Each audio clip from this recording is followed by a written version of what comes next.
Nadia Johnson, and we're your hosts. And we're excited today because we have a super fun guest with us. We have Teresa Scott, who is the founder of Bleuprint on the show. Teresa, welcome.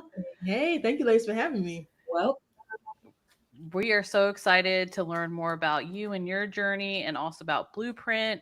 And before we get into all the details about Bleuprint, tell us about you. How did you become a founder? What is your journey? What did you want to be what do you want to be when you grow up? Like the rest of us. So tell us all about you. Ooh, now that's a loaded question. So pull me back if I go off on a tangent with this one. But to be honest with you, my career journey, my career path really has found me, to be honest. So I've been in L&D almost 10 years now. Originally was working in digital marketing and sales, where at that time, even though I was in sales, I found myself holding like workshops, training sessions, onboarding new team members on how to navigate the systems. And so a coworker of mine, his wife was a student services counselor at my university. And she said, Teresa, we're introducing this new program for instructional design technology. It's a growing field, yada, yada, yada. There's a lot of parallels in some of the work that you're currently doing. Would you want to check it out? I was getting my bachelor's at the time. So I said, you know what? I'm curious, finished my bachelor's, went right back for that master's of science in education. And I loved it. I was like, I didn't know something like this existed. To kind of tell you, growing up, I always wanted to be like a journalist or an author. And for a while, I kind of went down the path of communication, trying to get into journalism, things like that. Didn't really necessarily know how to go. But yeah, L&D just really kind of found me, and it really just made sense. So I went right into a Fortune 500 organization out the gate, and I worked with a team of pioneers. Like these folks, they knew animation, graphic design, videography, video editing, script writing, and we just had a really good time. And it was a very good dynamic where I had my education behind me, but that real world experience really made everything, stick, right? So and we just had fun with it. We would I remember doing videos that we were, think about our favorite shows on TV, whether it's Game of Thrones, and try to like reenact and create theme Love scenario-based it. learning videos for that. So we just really had a good time, and it was just a really good dynamic. So I learned a lot. And then COVID hit, and I said, you know what? A few of my coworkers, we were at a shoot for a internal client project, and they were like, Teresa, you could do this. And I'm like, do what? What are you talking about? They're like, you're really good with people talking. You have a really good way about, executing strategy, writing content. And we're more than happy to support you. I think you can really do this. And that same buddy of mine, a coworker at the time, but he did some freelancing work for videography, graphic design on the side. He introduced me to a few of his clients. And we started kind of collaborating here and there. And it just kind of it grew from there. And then Bleuprint was really born. And so it started out really as the concept was really be a resource to organizations. What I found is that when I came into the Fortune 500 team I was in, they really kind of had it figured out, like how to have your structure in place, your project management, your consulting, all those key things that you really learn on the job. But if you don't have that right job, you may not ever get it. So I learned a lot of those strategies in addition to applying adult learning theories in the workplace. And Right. I really wanted Bleuprint to be that resource for other organizations, no matter where they were in their journey, you could bridge that gap and say you have some support, we can get you jump started, get you going, and really help to, where the rubber meets the road, to really do some good, valuable, clean learning that really builds brand advocates and gives your employees tangible skills to develop to want to stay with your company for the long haul. So that's really the basis of how everything came I about. love your journey. I just want to say that. I absolutely love your journey into this space. And goodness, how great for you that you got to work with that team in the Fortune 500 yeah, company right off the gate. I feel like sometimes it takes years to reach that like mecca of like I've been at blank company and I've worked there with them, but Yeah, goodness gracious, that is quite the journey, and it sounds like you learned a lot in the process and I have taken a did. lot with you. I really did. I had a really, really good yeah. time. And that's awesome. That's fantastic.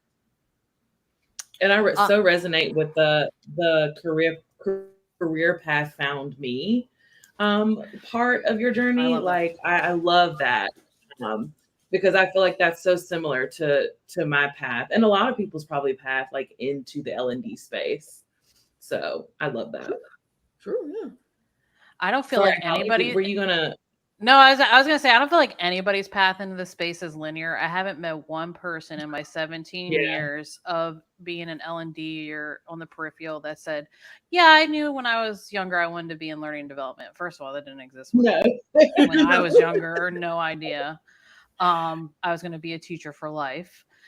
So it's really refreshing to hear stories like this, and that's why we do the show is to share stories like this. Yeah, Yeah. yeah. Yeah, I think it's always fun because I've met people who've been, they've been in marketing or they've been in operations or, they've worn all these types of hats. And I think the key thing is understanding that there's a lot of value in that, bringing Hmm. that perspective, that lens into the role too. 'Cause some people think, well, I'm doing this, I can't do that. Yes, you can. Right. If you're willing right. to make that pivot and really learn and dive into it, absolutely, like own it. Like, find people who will support you, mentor you, whatever you need to bridge that gap of what you don't feel confident in, and build that confidence. And you're good to get. You can be Mhm. good to go. Like everything takes practice. Practice of doing. You get better with it. Talking with people, asking the right questions, whatever you need. Just takes time. And willing. Yeah, it definitely does. It takes time to develop that network and that community. Yeah. Yeah. So now that we know a little bit about your journey or your path into L&D, I'm interested to know a little bit more about Bleuprint and like how your journey kind of birthed this new business. Yeah. So I mentioned a little bit before. So it kind of started out kind of exploratory in a sense. And then it spiraled to where I really want to focus down on where's the what is missing, and something I really realized from peers, neighboring companies, just even when I did research, was that organizations, one, have not figured out, even pre-pandemic and especially thereafter, like how to really prioritize professional development. And I think it's been a certain point for so many years where we always thought, you pay people, throw money at them, swag, they're good to go. But there's so much information and studies that have been conducted that talk about people want to grow their skills. They want to know, how are you going to develop them? Like, people put all their time and energy to your organization. How are you going to get that back? And so with Bleuprint, it's really a reflection that, like, even though we support organizations, also people, I'm really advocate for your people, because there is such a gap between that employee and that leader. Like there's the leader's perception and then there's the actual reality. And so trying to really understand, like, who are your people here? Like, let's really get people focused and talk about, how does this team operate? What are the skills that they need to be successful?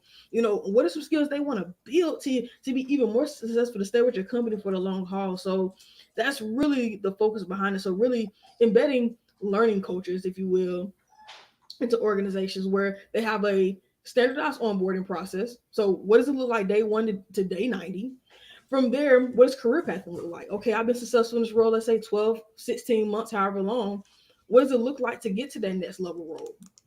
And then competency path. And so even if I want to stay in this existing role, you know, AI is a thing. Um, there Hmm. might be new HR systems. There might be new technology, but whatever that case is, how can I continue to build my competency and skills even in this role to be successful? So it's really a reflection of all those things. Again, providing good learning to companies to where that can really be their competitive advantage. I think that is like the underdog right now, that companies are trying to figure out. They see some value, but a lot of it's just a little bit of a mindset shift. Like, how do you view your people? How are you prioritizing your people in that aspect as well, to be performance driven, to improve performance? So that's really what Bleuprint is ultimately a reflection of helping organizations to be better in terms of building that learning culture and having that within their business. I think it's so vital. I feel like we sit in so many, and I might be projecting at this point. We sit in so many meetings all day. Like we were just talking about it. Like Nadia had a lot of meetings today. I've had like 5 or 6 as well today. And Like that's if that's a 30 minutes a meeting or an hour meeting, that's over 3/4 of your day gone. And then you're expected to do your projects, and then you're expected to upskill and professionally develop at the same time. I don't know where you find the time in the 8 hours of the day. Like where you know my question to you, Teresa, is like what can companies do better to prioritize this sort of learning culture within? I mean, we're in learning and development. All of us work in learning and development. Yeah. We should be learning too. Like we don't know everything. Like with all like what you're saying with all the stuff going down. What's your advice to companies? Like how do you create this culture where people are given the time that they need to upskill and learn different things? Learning blocks. You know, I supported an organization where I actually helped them do a couple of things.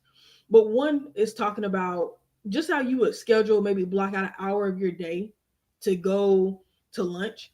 Add 15 minutes to your calendar. If you're gonna take a walk to go, if you got LinkedIn Learning, listen to a video, a podcast, whatever. But block in 15 minutes a day, 30 minutes a week.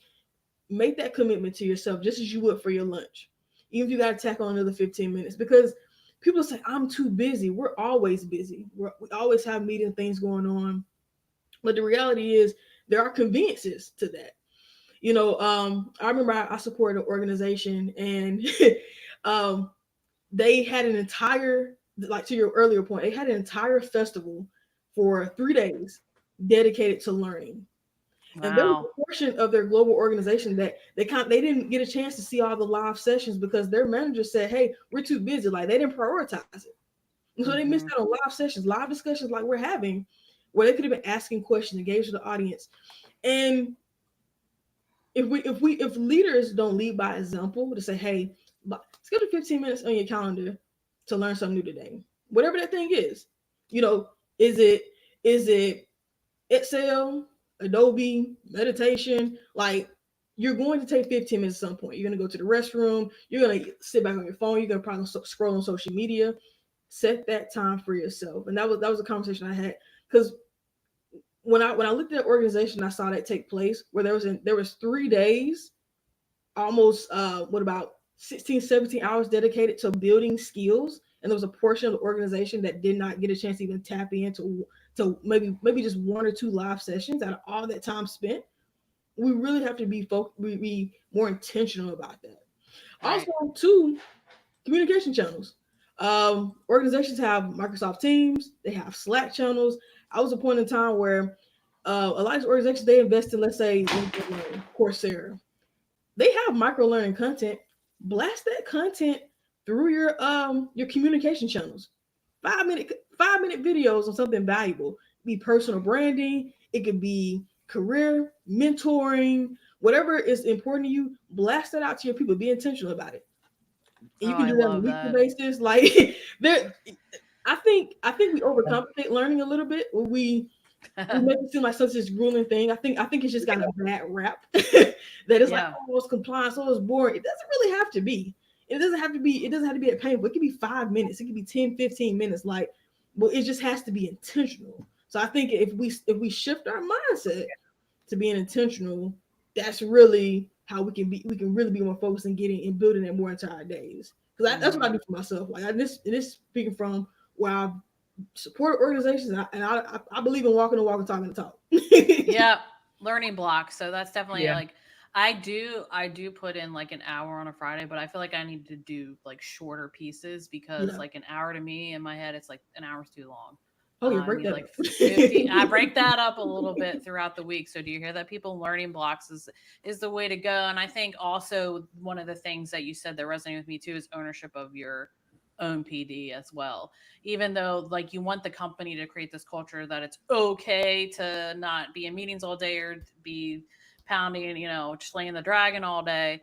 Um, you want to feel comfortable and safe to go out to do some professional development as well. So the company and the organization has to create that type of culture. Yeah.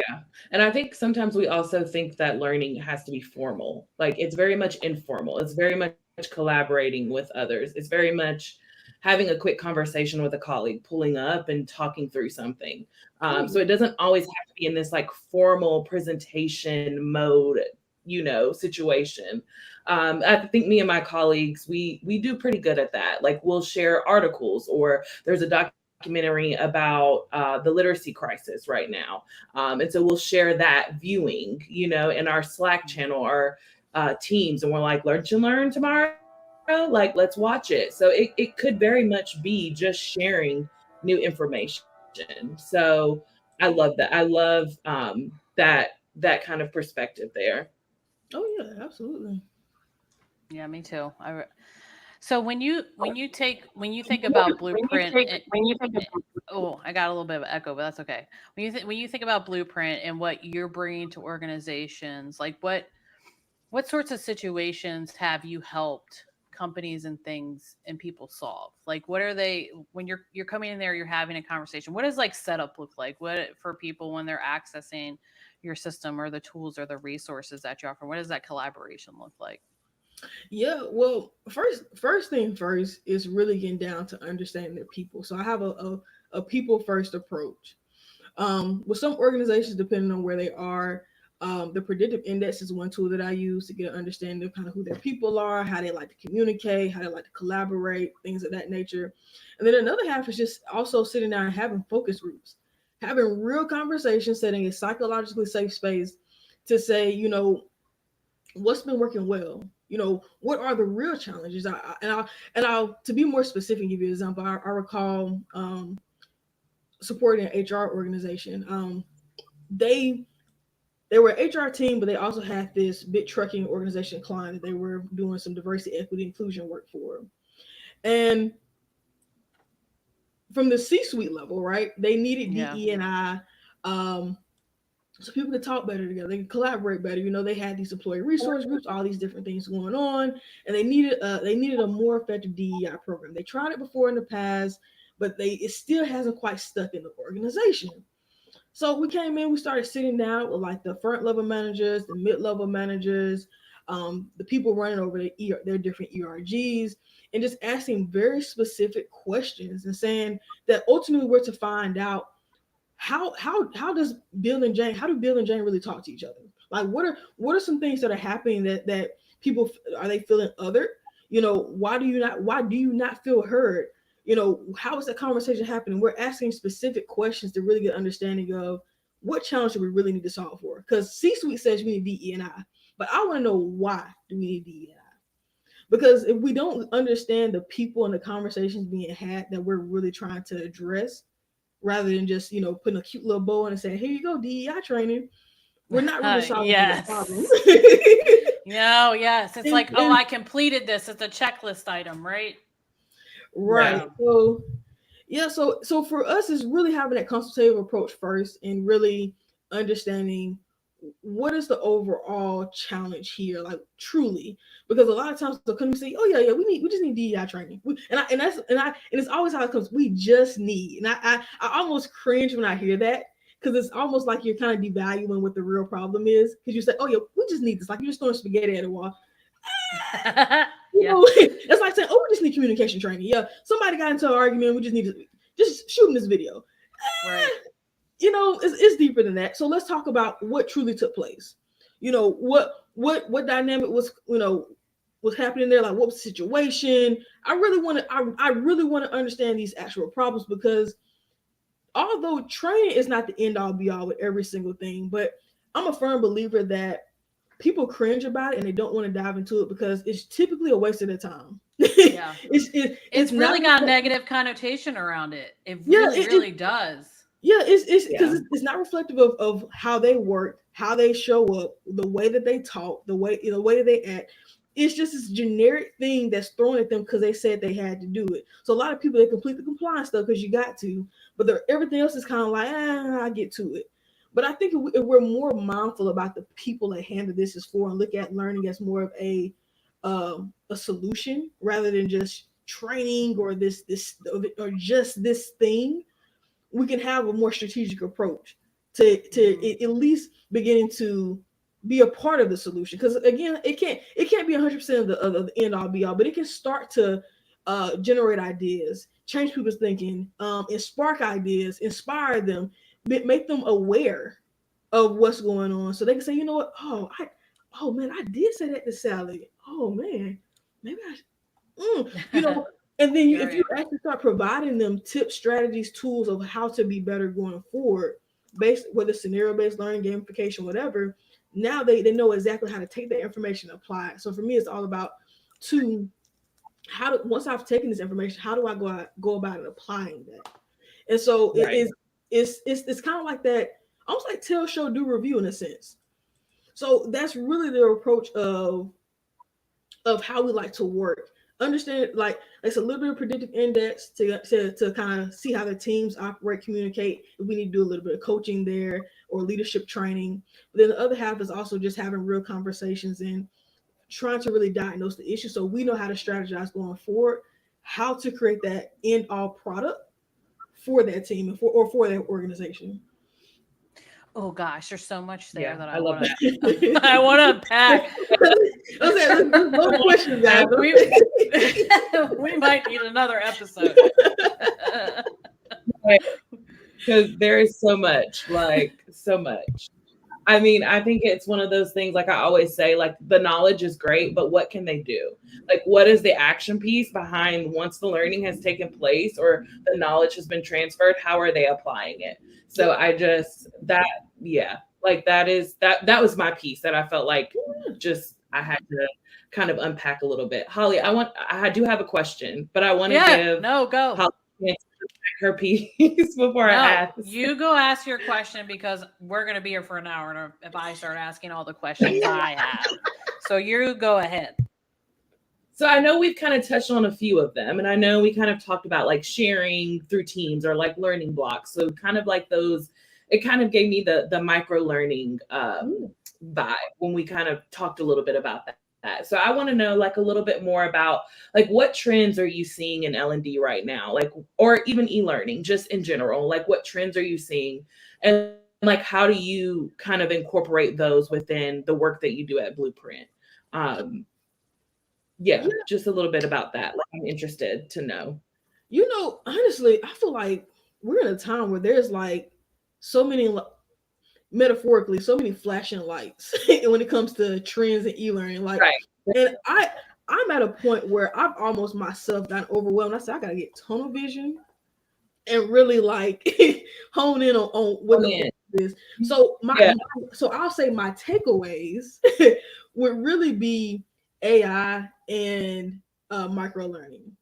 And I talk about AI because on so many occasions I've met certain people who are outside the industry and I tell them what I do. They're like, "You're not worried about AI?" And I'm like, "Do you? I'm not sure if you fully understand what AI is in that sense, or all that it can do. If you think that AI is truly going to replace me." Yeah. Because people really understand AI.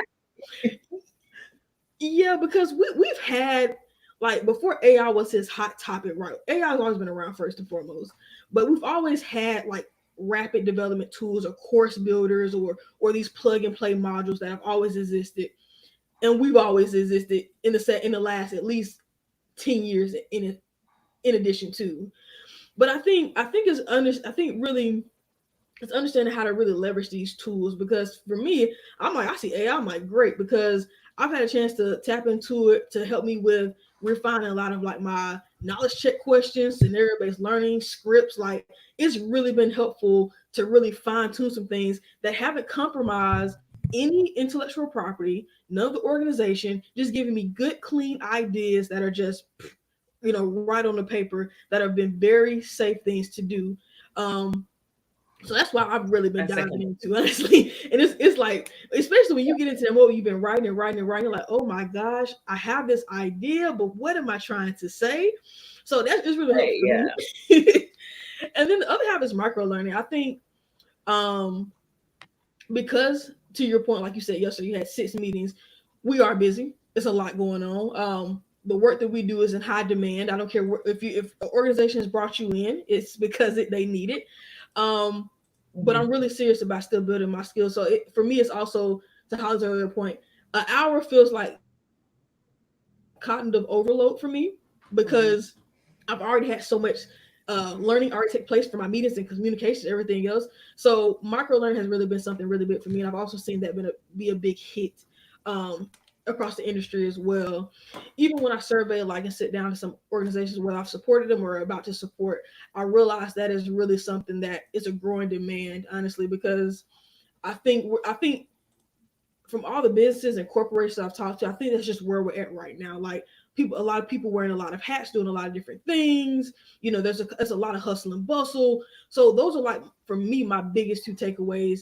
Um, Finding ways to make AI my collaborative tool for Mm-hmm. ideas, and then micro learning to really fit in some meaningful, impactful learning throughout the day or my week. Yeah. Oh, love it. Oh my gosh. I want to ask so many Yeah. questions. I know. Come on, I Time love has them. just I gone love by I them. so I know the time it has gone by fast, and like I want to say, like, I do want to say that it is important to consider all these things, and there's like not just one resolution to making this better. It's a combination right. of a whole bunch of different things. But Yeah. I want to shift a little bit for the people in our listeners. A lot of them are looking to transition into a role in learning and development, and they really want to know from experts like you and things that you're doing. You have your own business now.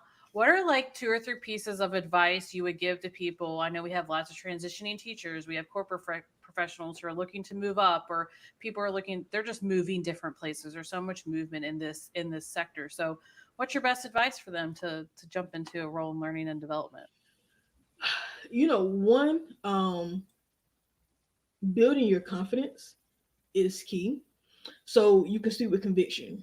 Because, and I talk about confidence first because that segues into your transferable skills.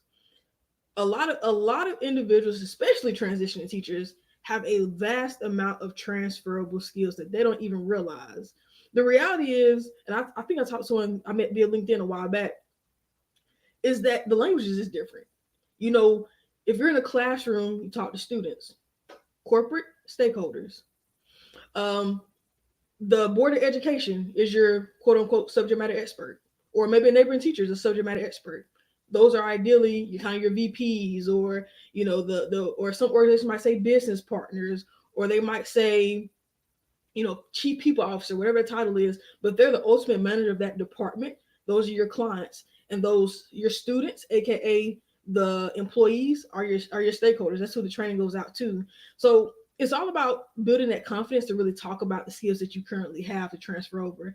You're gonna realize, and this is something I recognized early on, is that what I love about L&D and something you need to get confident with is it's ever changing. You would never fully master No. this role. What you need to master is the art of learning and adapting and pivoting. Yes. Oh my gosh, Absolutely. that's a quote of the podcast. Really? Yes. Oh, well, Absolutely.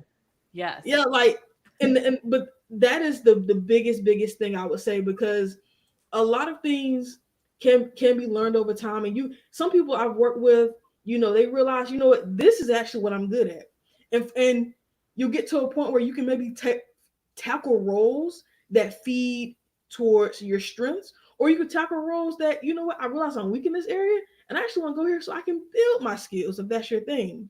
So I think that's the biggest two things I would say, though, is build your confidence and think about your transferable skills.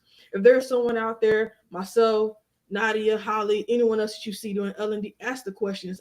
I'll tell you this, from organization to organization, it varies. Hence why I say the key thing is to be open to constantly growing your skills, because every organization's needs is different. Everybody's role shows up much differently. Mm-hmm. But there are some common grounds that through social learning, peer learning, whatever you want to call it, you can really adapt to. But you have transferable skills, hands down. Yeah, everybody does. Yeah, Yeah. if you want stability in a process that it stays the same for 10 years, that's a different job for you. Oh yeah, Go don't be an come to this account role. go be an accountant or something Yeah, like that. Numbers don't change, math hardly ever changes. So, but for yeah. L&D, ooh, you have to be able to assimilate, and you have to be able to, if you're not a person that's used to change. I mean, Yeah. it's just crazy how quickly things shift and change. Like, I get used to one process at Amazon, and then it shifts Oh to a yeah. totally different direction. And that's not just unique to Amazon. That's everywhere. Oh, absolutely. Like that's everywhere. the only thing. That's the only constant that's changed. That's why for me, like even before having my business, I was I told you I'm collecting skills. Like Thanos was collecting rings. Like because Yeah. something they don't teach. We talk. In L&D you talk about adult learning theory. You talk about the lingo, SMEs, and all these things. But also a underdog skill that really isn't talked about is consulting skills. Building those consultation skills is a Mhm. real thing that you should really focus on. A lot of people Mhm. already have that, or if not, you're at least conscious of it. Because in my experience, and even supporting other teams, like being able to consult in L&D is a major game changer, especially with your subject matter experts. They're always going to be a little difficult or hard to rain down, but having those skills where you ask the right questions, set expectations, also project management. Um, That's a big one. yeah, those some key skills to really have, to really build if you don't already have them coming into the field as well. So again, it's an adopting and learning mindset. But to Holly's point, it's going to change though. So, Oh, it's gonna change. Don't get used to it. It's yeah, gonna but change tomorrow yeah, but some of or these, something like that. yeah, but some of these foundational pieces like consulting, project management, learning principles, those things will still remain. So those are your foundational pieces. So be mindful of them. But yeah, a lot of other things, you just kind of have to go with the flow. For sure. For I will, sure. I will always add my disclaimer about transferable skills. Like this is my favorite thing to talk about sometimes because I think it's also important to know the how. And because project management looks different in a classroom or different in other places than it does in L&D. Collaboration may look different. So know how, wherever you are trying to go, know how that skill is actually utilized in that space. Don't just rely on the fact that you have this skill and you think that it can transfer. Like, make sure you know how it transfers. I think that's the biggest thing that I love to say about transferable skills. But I'll end my soapbox there. No, I love No, your I love it. soapbox on I transferable love skills. Please keep going. it. All right. Well, we made it to the end of the episode, and this has been a good one. And Teresa, I can't thank you enough for coming on the show and talking with Nadia and myself about you, Yeah. about your journey, your advice, and sharing all the stuff about Bleuprint. One final thing, is there anything else you'd like to share with our audience? Obviously, everything, how to connect with you, how to learn more about Bleuprint, all that you do is going to be all in the show notes. But is there anything else you'd like to share before we wrap up? No, the biggest thing is, please, by all means, feel free to connect with me on LinkedIn. My first name is spelled Taresa, Scott. I'm happy to connect and kind of tap in. I got some fun things in the works for career development with my partner and I. That'll be coming out Q4 of 2024 this year. So just stay connected with me, reach out, and let's have some fun. Awesome. Thank you so much. Come back for Thank another you. Yeah, episode in the a future. follow up for Absolutely. sure. And thank you both for having me. I appreciate it. Of course.